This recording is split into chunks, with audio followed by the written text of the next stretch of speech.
To fix a disk write error on Steam, start by locating the Steam icon on your desktop, right-clicking on it, and selecting Properties. In the Properties window, click on the Compatibility tab and ensure that Disable Full Screen Optimizations and Run this program as administrator are both checked. Click Apply and OK to save these changes. Next, open Steam and navigate to the Settings menu. Under the Downloads section, click on Clear Download Cache and confirm that you want to clear the cache, which will restart Steam and require you to log in again. If this doesn't resolve the issue, go to the Storage section and click on the three dots next to the storage location. Then select Repair Library.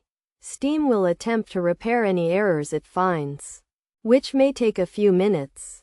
If the issue persists, it's time to look outside of Steam for a solution.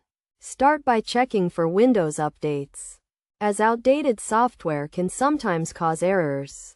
Type Update in the Windows search bar. Click on Check for Updates and let Windows download and install any available updates. Another potential solution is to check the Windows Defender firewall settings. Search for Defender in the Windows search bar and select Windows Defender Firewall.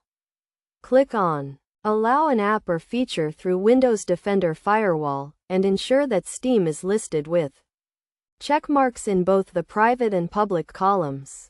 If Steam is not listed, click Allow another app. Browse to the Steam executable file, usually located in the C Program Files x86 Steam folder, and add it to the list. After making these changes, restart your computer to see if the issue has been resolved. If the problem persists, it's possible that there's a more underlying issue that requires further diagnosis, possibly related to your computer's drive or other hardware.